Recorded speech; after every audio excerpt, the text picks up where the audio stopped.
Do you want to learn how to holster draw? This is where you're going to start.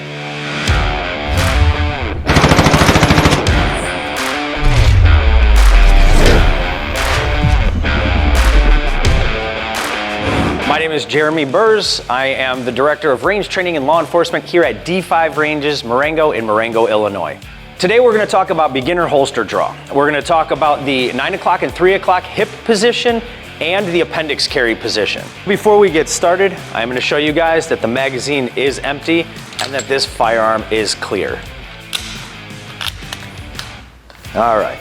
First, we're going to talk about that 3 o'clock or 9 o'clock position at our hips. We're going to start to do this holster draw with 5 defined steps, breaking this down step by step by step. And then as we practice it, we want the transition through these steps to become much smoother as we go along. Step 1, we're going to take our non-dominant hand, or the hand that's going to kind of be out in the middle of nowhere, and we're going to place that across our chest or right above our stomach here. The reason why we want to do that is we want to make sure that this hand is out of the way. The last thing we want to do is have this hand out here as we draw this firearm up and out, and we wind up turning our firearms to our hands and, accidentally put a hole in it. So this right here keeps our hands kind of out of the way of danger. Then the hand that we're going to draw our firearms with is going to be placed right down on our firearm. And at this point, we want to make sure that we have a good, solid grip locked in. That way we're not fumbling with the firearm or trying to acquire our grip as we draw it up and out. So we want to make sure that that grip is nice, strong, and sturdy, getting ready for that master grip as we transition through the other steps. So step 1, hand on the stomach or chest,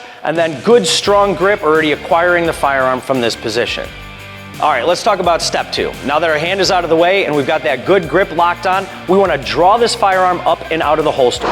Now, as we draw this firearm up and out of the holster, we need to draw it way out of that holster. We need to kind of exaggerate that motion. So as we draw it up and out, we draw it very far up and out away from that holster. That way we don't wind up getting our muzzle stuck inside that holster as we try to get to step 3. So again, as we draw this firearm, we draw it up and out of the holster to an exaggerated degree. All right, step 3, we're going to turn and orient the muzzle forward.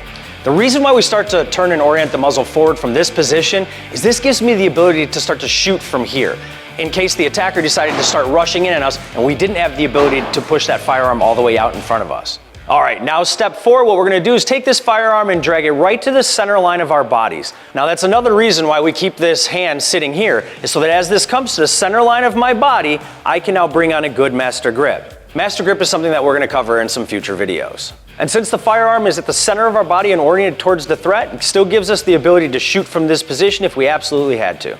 All right, step 5 and the final step in our holster draw. We're now going to take that firearm, push it up and into our line of sight, and acquire our target through our sights. Now at that last moment, we kind of want to break at the hip and lean forward into it a little bit, kind of pushing the gun forward. And what that's going to do is use our body weight to help mitigate some of that recoil that we'll feel.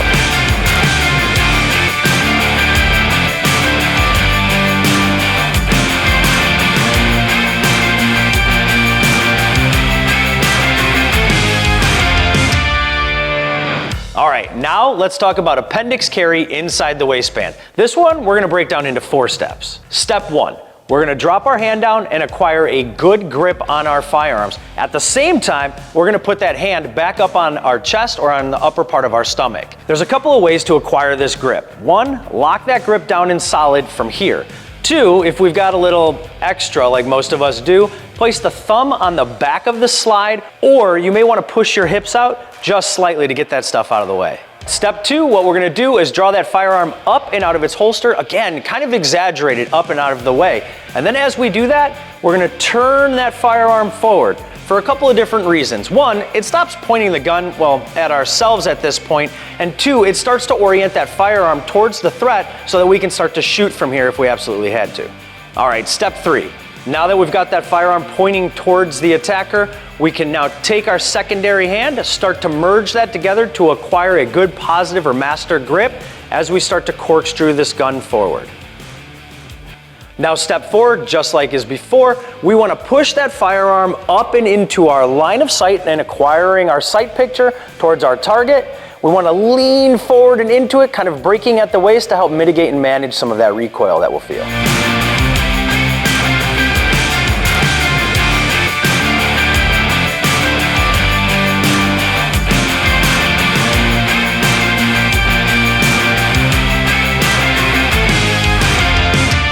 All right, getting that firearm back into your holster is just as easy as reversing the steps that we just went over. Now, don't be afraid to look your firearm back into its holster. One, we want to make sure it actually goes back into the holster and we're not snagging any of our garments while we're trying to put that in. And two, if we're already putting our firearm back into that holster, well, that threat should already be neutralized and we have the ability to go ahead and look that firearm back in.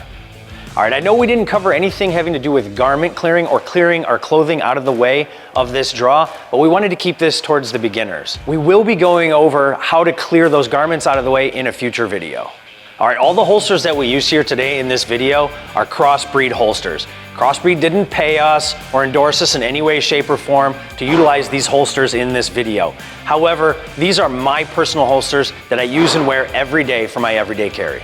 If you guys enjoyed this video, don't forget to pull the trigger on that like and subscribe button and go ahead and leave us a comment. Don't forget to check out D5 Ranges Marengo on the web at d5rangesmarengo.com, or you can check out our Facebook and Instagram. Thank you very much for watching this video. I hope you learned a lot, and I look forward to doing future videos for you guys.